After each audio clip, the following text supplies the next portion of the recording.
طلب کا منہ تو کس قابل ہے یا غوث، مگر تیرا کرم کامل ہے یا غوث۔ پھر فرماتے ہیں کہ اعلیٰ حضرت کی جو حضور غوث اعظم کا ذکر نہیں کر سکتا وہ خدا کا ذکر نہیں کر سکتا۔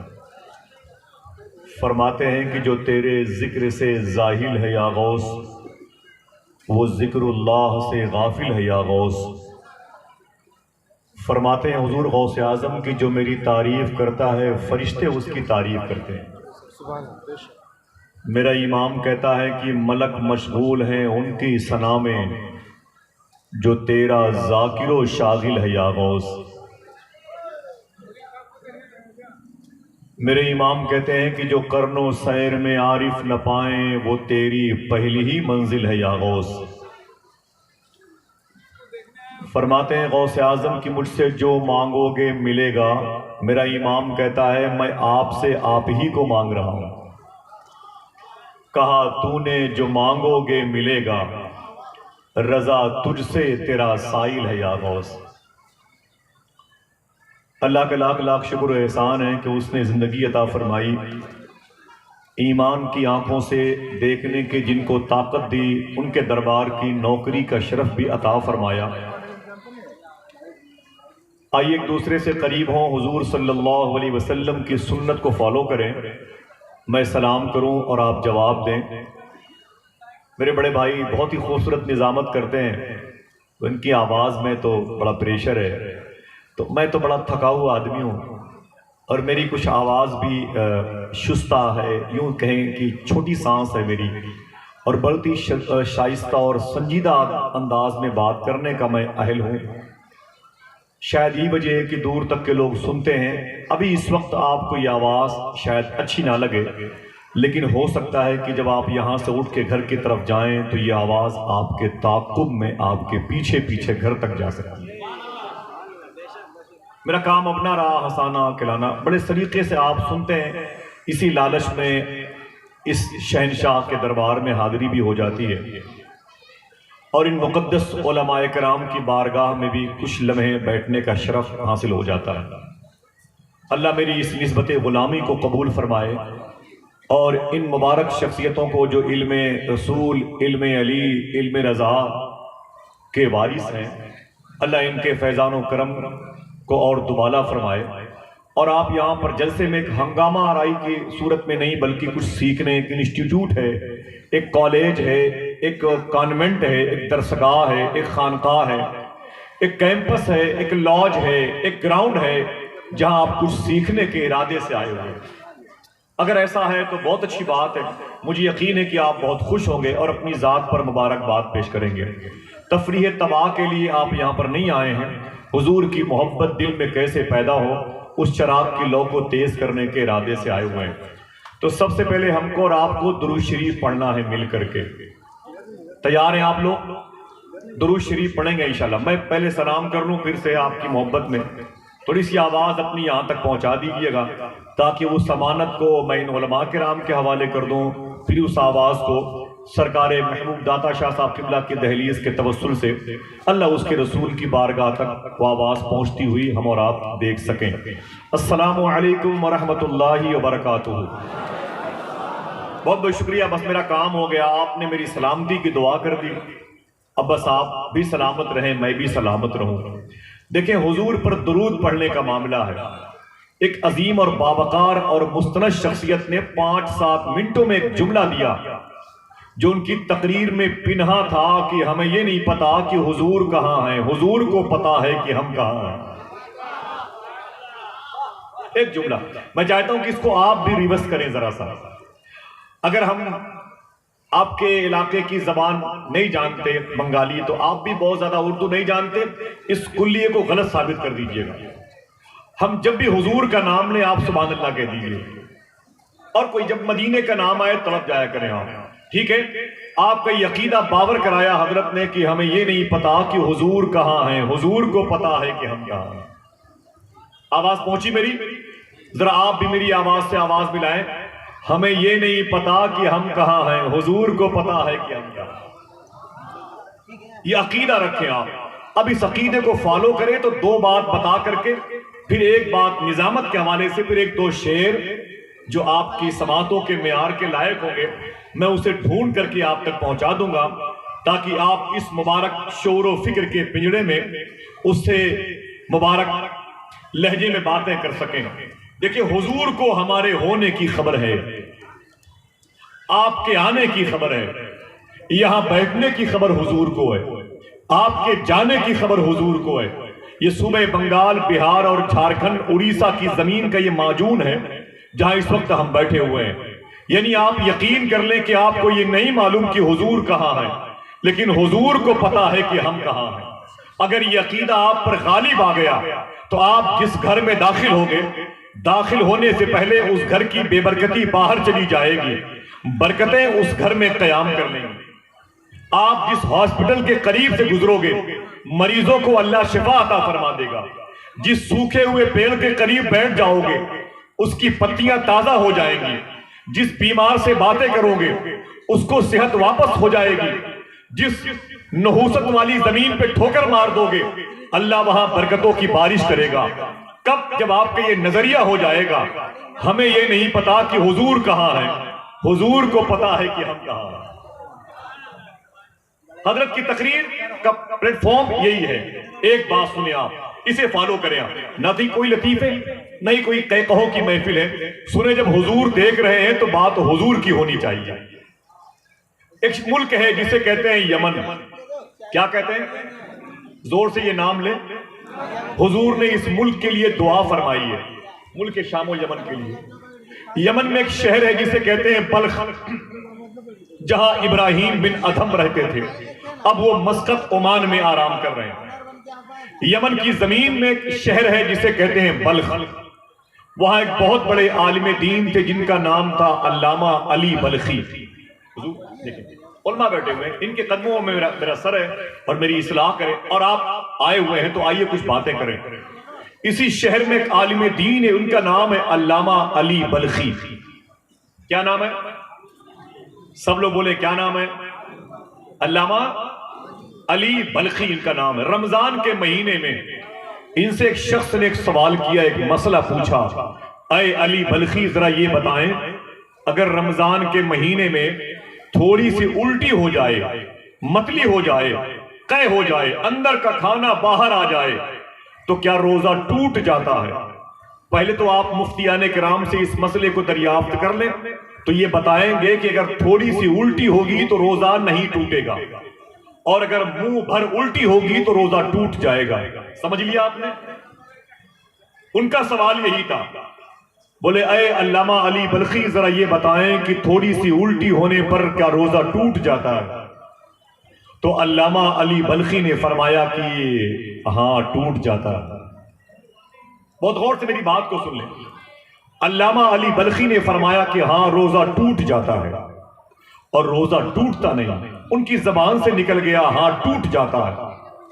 اتنا کہا تو وہ اپنے گھر چلا گیا۔ علی بلخی اپنے گھر چلے آئے۔ علی بلخی کہتے ہیں جب میں رات میں سویا تو خواب میں حضور تشریف لائے۔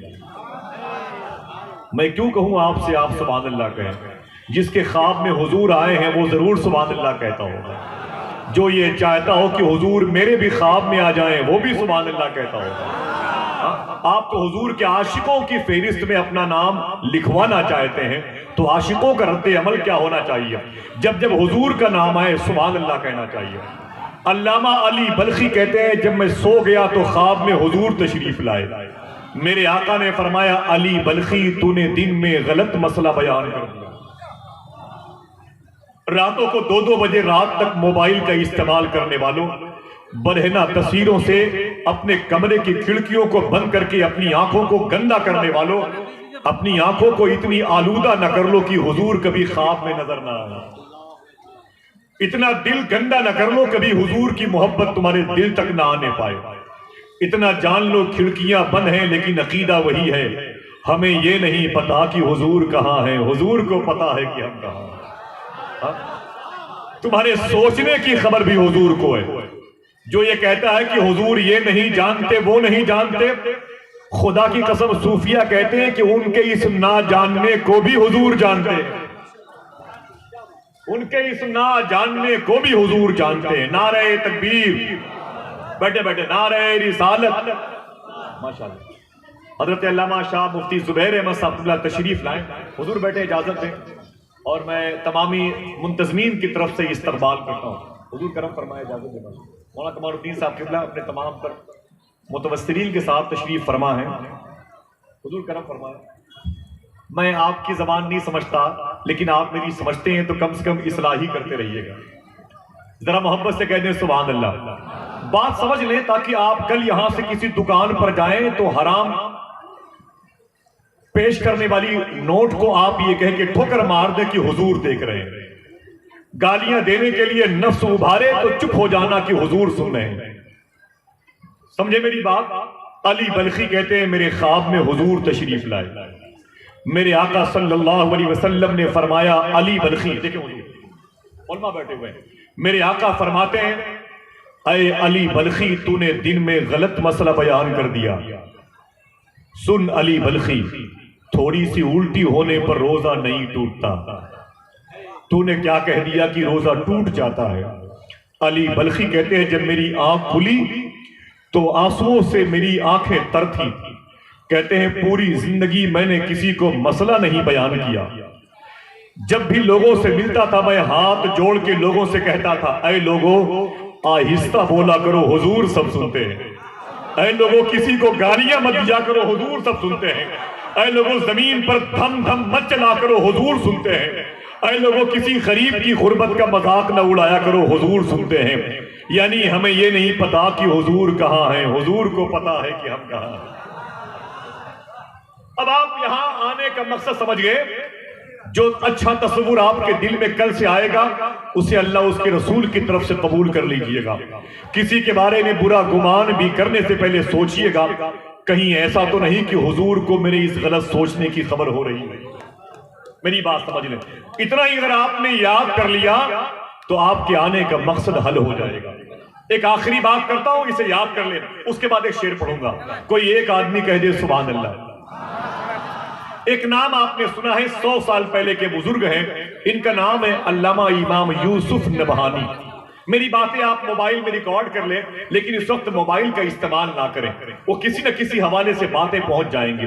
علامہ یوسف نبہانی 100 سال پہلے کے بہت بڑے بزرگ ہیں. ان کا نام یوسف ہے, باپ کا نام اسماعیل ہے, نبہان فلسطین میں ہے اس لیے وہ نبہانی ہو گئے. سنیں غور سے میری بات کو سنیں, جہاں لوگ بیٹھے ہوئے ہیں. خدا قسم میں جب غوث پاک کی باتیں کرتا ہوں, ابھی میرے پاس 15 دن پہلے ایک خاتون کا فون آیا تھا, بولے آصف بھائی آپ نے غوث اعظم کی باتیں کی ہیں, میں نے غوث پاک کی باتیں سنی ہیں, سنتے سنتے روتے روتے سو گئی, میں نے خواب میں غوث اعظم کو دیکھ لیا. میں نے کہا تیری قسمت بہت اچھی ہے, تیرا دل بڑا صاف ہے میری بہن, دعا کر کے یہ شرف ہر عاشق سرکار غوث اعظم کو حاصل ہو جائے. ذرا کبھی کبھی دل کی زبان سے سنا کریں اور دل کی زبان سے بولنے والوں کی قدر کریں جو شخصیتیں اب آنے جا رہی ہیں. ان کا نام ہے یوسف بن اسماعیل نبہانی. پوری زندگی ہر 2-3 مہینے پہ 4 مہینے پہ 1 سال پہ مدینہ شریف جاتے تھے. محبت سے کہہ دیں سبحان اللہ. کہاں جاتے تھے؟ بولے بولے بولے, ہاتھوں کو اٹھا کے بولے کہاں جاتے تھے؟ جس کو جانا ذرا زور سے بولے کہاں جاتے تھے؟ مدینہ شریف جاتے تھے. لیکن پوری زندگی کبھی حضور کے روضے کے سامنے نہیں گئے, کبھی مواجہ شریف پر نہیں گئے, کبھی نہیں گئے, کبھی اندر نہیں گئے, حضور کے چہرے شریف کے سامنے نہیں گئے. ایک شخص نے کہا اے یوسف بن اسماعیل نبہانی آپ اندر کیوں نہیں جاتے؟ مولانا کمال بھائی وہ کہتے ہیں اندر کیوں نہیں جاتے؟ بہت بہت شکریہ, بہت بہت شکریہ, بہت بہت شکریہ. اس کتے پر کرم ہے سرکاروں کا. سنیں آپ یاد کر لیں میری بات. امام یوسف بن اسماعیل نبہانی سے ایک شخص نے کہا اے یوسف بن اسماعیل نبہانی مدینے آنے کے لیے تڑپتے ہو, اندر کیوں نہیں جاتے ہو؟ تو امام یوسف بن اسماعیل نبہانی نے فرمایا تھا کتے کا کام ہے گھر سے باہر رہا کرے, گھر کے اندر تو گھر کے مالک رہا کرتے ہیں. کتے کا کام ہے گھر سے باہر رہا کرے اور گھر کے اندر تو گھر کے مالک رہا کرتے ہیں. یہی یوسف بن اسماعیل نبہانی ہیں. ایک سید محمد نعیم الدین صاحب قبلہ فرماتے ہیں میں مدینہ شریف میں ٹہل رہا تھا، ایک کتاب فری میں تقسیم ہو رہی تھی، میں نے اس کتاب کو خرید لیا، جب اسے پڑھا تو اوپر یوسف بن اسماعیل نبہانی کا نام تھا، لیکن تحریر مجھے شک والی نظر آئی۔ میں کتاب لے کے جیب میں آگے بڑھ گیا، ایک گلی میں میرے ایک دوست رہا کرتے تھے، بہت عظیم بزرگ ہیں، وہ کہتے ہیں وہ اتنے عظیم بزرگ تھے کہ ہر ہفتہ حضور کو خواب میں دیکھ لیا کرتے تھے۔ کوئی ایک آدمی اور کہہ دے سبحان اللہ۔ بہت بہت شکریہ، ان بزرگوں کے نالین میرے سر کا تاج ہے۔ سن لیں آخری بات، اس کے بعد ایک شعر، پھر ایک باوقار شخصیت آپ کے حوالے ہو جائے گی۔ میں آپ کے دلوں میں رہنا چاہتا ہوں اور پھر آپ کے پیروں کی مٹی اپنی پیشانی پر ملنا چاہتا ہوں۔ سید محمد نعیم کہتے ہیں میں وہ کتاب لے کے اس بزرگ کے گھر میں چلا گیا جو ہر ہفتے حضور کو خواب میں دیکھتے تھے۔ ان کے اندر گیا تو بولے خیریت؟ میں نے کہا ہاں، ایک کتاب باہر بٹ رہی تھی، میں اسے لے کے چلا آیا۔ وہ بزرگ کہتے ہیں میں نے کتاب لے لیا، کتاب لے کے دائیں بائیں پلٹا اور کتاب کو پلٹنے کے بعد بولے سید نعیم صاحب تمہیں پتا ہے یہ کتاب یوسف بن اسماعیل نبہانی کے خلاف لکھی گئی ہے، تمہیں کہاں مل گئی؟ بولے باہر فری میں بٹ رہی تھی، میں نے لے لیا۔ بولے ٹھیک ہے میں اسے بعد میں پڑھوں گا۔ یہ کہہ کر کتاب، حضور مفتی زبیر صاحب قبلہ بیٹھے ہوئے ہیں، بڑے ذمہ دار لوگ ہیں، وہ کہتے ہیں یہ کہہ کے میں نے کتاب اپنی الماری میں اپنے سلف میں ڈال دیا، چلو اسے بعد میں پڑھیں گے۔ سید نعیم صاحب کہتے ہیں کہ وہ کہتے ہیں ایک ہفتے ہو گئے حضور خواب میں نہیں آئے، ایک مہینہ ہو گیا حضور خواب میں نہیں آئے، 2 مہینے ہو گئے حضور خواب میں نہیں آئے، 3 مہینے ہو گئے حضور خواب میں نہیں آئے، 6 مہینے ہو گئے حضور خواب میں نہیں آئے۔ بہت پریشان تھے، مسجد کی دیواروں سے لپٹ لپٹ کے روتے تھے، قرآن کے پاروں کو اٹھا کے اپنے سر پہ روتے تھے، قرآن کی آیتوں کو چوم چوم کر کے روتے تھے، بزرگوں کی پاکیزہ علامتوں کو وسیلہ بنا بنا کے روتے تھے اور کہتے تھے اے بار الہا کون سی ایسی خطا ہو گئی ہے کہ تیرے محبوب کی آنکھوں کو نہیں دیکھنے پا رہا ہوں، تیرے محبوب کے لب و رخسار کو دیکھنے نہیں پا رہا ہوں۔ بہت روتے تھے، بہت تڑپتے تھے۔ کہتے ہیں 6 مہینے کے بعد ایک دوست کے ہاں سو رہا تھا، 6 مہینے کے بعد پھر حضور خواب میں تشریف لائے۔ کہانی کا ٹرننگ پوائنٹ دیکھیں اور سرکار داتا محبوب شاہ میں آنے والوں اسے یاد کر کے جاؤ۔ وہ کہتے ہیں 6 مہینے کے بعد حضور جب خواب میں آئے تو میں نے حضور کے قدم شریف پکڑ لیے، میں نے کہا آقا غضب ہو گیا، ہر ہفتے آپ کو دیکھتا تھا، ہر ہفتے آپ کی بھوں مبارک کو دیکھتا تھا، آپ کی بینی شریف کو دیکھتا تھا، آپ کے لب و رخسار کو دیکھتا تھا، آپ کی زلف مبارک کو دیکھتا تھا، آپ کی ریش مبارک کو دیکھتا تھا، 6 مہینے سے آپ کو دیکھا نہیں، میری رات بڑی مشکل سے کٹتی ہے، میرا دن بڑی مشکل سے گزرتا ہے، سرکار میری خطا کیا ہے، میرا قصور کیا ہے، کچھ تو بتائیں۔ میرے آقا نے جو جملہ کہا تھا اسے یاد کر لیں۔ میرے آقا نے ارشاد فرمایا آئے میرے عاشق سن، تیرے گھر میں جب سے ایک میرا عاشق رسول ہے جس کا نام یوسف بن اسماعیل نبہانی ہے، اس کے خلاف ایک کتاب لکھی گئی ہے، وہ کتاب جب سے تیرے گھر میں رکھی ہوئی ہے سن تب سے میں نے تیرے گھر میں آنا چھوڑ دیا ہے، میں جس سے محبت کرتا ہوں اس کے ہر کردار سے محبت کرتا ہوں۔ ثابت کر دیا حضور نے کہ آپ اعلان کرو کہ ہمیں یہ نہیں پتا کہ حضور کہاں ہے، حضور کو پتا ہے کہ ہم کہاں ہیں۔ سمجھ گئے؟ آپ کے آنے کا مقصد دل میں عشق رسول پیدا کرنا، جائے تو کردار بتائے عاشق رسول جا رہا ہے، بیٹھے تو آپ کے پاکیزہ انداز زندگی بتائے کہ حضور کا کوئی غلام بیٹھا ہوا ہے۔ بس اس محبت سے آپ بیٹھے۔ حضرت کی گفتگو کا اقتباس تھا جو میں نے اس کو کھینچ کر کے یہاں تک پہنچا دیا۔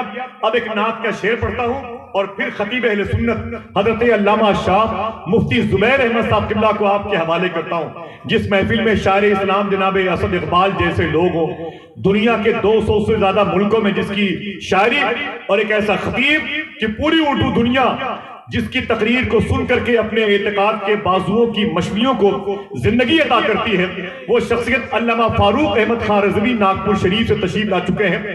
بڑے بڑے لوگ یہاں پر آئے ہوئے ہیں، ان کی موجودگی میں علامہ شاہ مفتی زبیر احمد صاحب تشریف لا رہے ہیں۔ ایک نعت کا شعر پڑھتا ہوں، ایک نعت کا شعر۔ نہ تو سستا نہ تو مہنگا نگینہ کام کرتا ہے۔ میں نے ایک مصرع پڑھا ہے کہ شاید کوئی ایک آدمی سبحان اللہ کہہ دے گا، جب 2 مصرع ہو جائے گا تو 2 آدمی سبحان اللہ کہہ دیجئے گا، ٹھیک ہے؟ ایسے جیسے جیسے مصرے پڑھتے جائیں گے 2 3 لوگ سبحان اللہ کہتے رہیے گا، ٹھیک ہے انشاءاللہ؟ ویسے مجھے یقین ہے آپ جب گھر سے یہاں تک آ سکتے ہیں تو اپنی آواز کو یہاں تک ضرور پہنچا سکتے ہیں انشاءاللہ۔ سمجھ رہے نا؟ ایک آدمی نے گلی کے بالکل اندر نکڑ پہ جہاں سے گلی ختم ہوتی ہے چھوٹی سی دکان کھول کے بیٹھا ہوا تھا. اس کے دوست آ گئے, بولے بابا ادھر کیوں بیٹھے ہو؟ بولے یہ دکان میری ہے. بولے اتنی چھوٹی سی؟ بولے تو کیا ہوا؟ بولے یہاں سے گلی ختم ہے, گلی کے نکڑ پر, گلی کے موڑ پر تو نے دکان کھول رکھی ہے. ارے یہاں بوہنی نہیں ہوگی, یہاں کوئی نہیں آئے گا. اگر شوق ہے کاروبار کرنے کا تو میدان میں آؤ, مارکیٹ میں آؤ. اس کے دوست کو جلال آ گیا, بولا سن اتنی چھوٹی سی دکان ہے گلی میں, یہاں کوئی نہیں آئے گا. بولے نا نا نا نا, یہاں کوئی نہیں آئے گا. اس نے کہا سن یہ بتا یہاں موت کا فرشتہ آ سکتا ہے کہ نہیں؟ ڈر گیا. اس نے کہا سن یہاں موت کا فرشتہ آ سکتا ہے کہ نہیں؟ بولے یار وہ تو آ سکتا ہے. تو کہا سن جب موت کا فرشتہ آ سکتا ہے تو رزق بانٹنے والا فرشتہ کیوں نہیں آ سکتا؟ جب موت کا فرشتہ آ سکتا ہے تو رزق بانٹنے والا فرشتہ کیوں نہیں آ سکتا؟ آپ اپنے گھر سے جب یہاں آ سکتے ہیں سرکار کی دہلیز کے توسل سے, تو اپنی آواز کو یہاں کیوں نہیں پہنچا سکتے؟ ذرا ہر طرف سے جتنے بھی اس شاقانے سرکار داتا محبوب شاہ بیٹھے ہوئے ہیں مصرے کا استقبال کریں آپ.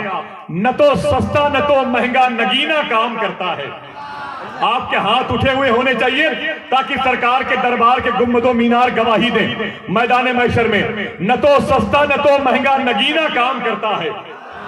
تھوڑی سی آواز بڑھائیں آپ. نہ تو سستا نہ تو مہنگا نگینا کام کرتا ہے, فقط عشق شہنشاہ مدینہ کام کرتا ہے. بہت بہت شکریہ آپ کا. نہ تو سستا نہ تو مہنگا نگینا کام کرتا ہے, فقط عشق شہنشاہ مدینہ کام کرتا ہے. اور دلہنیں آج بھی سسرال میں اپنی مہکتی ہیں, رسول اللہ کا اب بھی پسینہ کام کرتا ہے. دلہنیں آج بھی سسرال میں اپنی مہکتی ہیں, دلہنیں آج بھی سسرال میں اپنی مہکتی ہیں, رسول اللہ کا اب بھی پسینہ. اتنی بڑی محفل میں کوئی ایک آدمی ایک نعرہ لگا دے تاکہ میں ایک باوقار شخصیت کو آپ کے حوالے کروں. جواب دیجئے, جواب دیجئے. ماشاءاللہ, سبحان اللہ, سبحان اللہ. بہت بہت شکریہ, بہت بہت شکریہ. زندہ باد. لوگ کہتے ہیں لاک ڈاؤن ہے, یونیورسٹیز پر پابندی ہے, کالجز بند ہیں, بڑے بڑے گورنمنٹ اسکول لاک ہیں, سارے مدرسے, سارے جامعات سب بند ہیں, لیکن ایک مدرسہ اب تک کھلا ہوا ہے. شعر پڑھتا ہوں. نہ تو سستا نہ تو مہنگا نگینا کام کرتا ہے. یہ محور بھاگلپوری ہیں, کہتے ہیں نہ تو سستا نہ تو مہنگا نگینا کام کرتا ہے, فقط عشق شہنشاہ فقط عشق شہنشاہ مدینہ کام کرتا ہے. اور دلہنیں آج بھی سسرال میں اپنی مہکتی ہیں, رسول اللہ کا اب بھی پسینہ کام کرتا ہے. یہ دنیا والوں تیرے مکتبوں میں لگ گئے تالے, نبی کا علم تو سینہ بسینہ کام کرتا ہے. دنیا والوں تیرے مکتبوں میں لگ گئے تالے, نبی کا علم تو سینہ بسینہ کام کرتا ہے. نبی کا علم تو سینہ بسینہ کام کرتا ہے. اتنی پاکیزہ فضا, اتنی نورانیت, اتنی روحانیت, اتنے مقدس اشخاص, اتنے مبارک زائرین, اتنی پروقار زمین, یہ زمین مستجاب, یہ لمحے مستجاب, یہ جائے مستجاب, اور یہ وجود مستجاب. دعا کرو پروردگار عالم ایک دوسرے کی بخشش کا ذریعہ بن جائیں. بڑے ادب اور احترام سے علامہ شاہ حضور مفتی زبیر احمد صاحب اللہ کو بڑے ادب اور احترام سے میں آپ کے حوالے کرتا ہوں. خطابت کی دنیا میں بنگالی لہجے میں آپ کے تہذیب و ثقافت کی اصلاح کے لیے, آپ کے اعتقاد کی زلفوں کو سنوارنے کے لیے, کردار و عمل کے لہجے کو باقپن دینے کے لیے میں بڑے ادب اور احترام کے ساتھ انہیں آپ کے حوالے کر رہا ہوں. نعرہ تکبیر, نعرہ رسالت, فیضان مولا علی, عاشقان سرکار امام حسین, فیضان سرکار غوث العظم, عظمت غریب نواز, دیار غریب نواز, فیضان سرکار داتا محبوب شاہ, فیضان اعلی حضرت, علماء اہل سنت. میں اگلے سال پرندوں کا دن مناؤں گا. میری قریب کے جنگل سے بات ہو گئی ہے, حرم سے لوٹا تو یہ بات میرے دل میں لگی, میں حمد لکھنے لگا تھا کہ نعت ہو گئی ہے.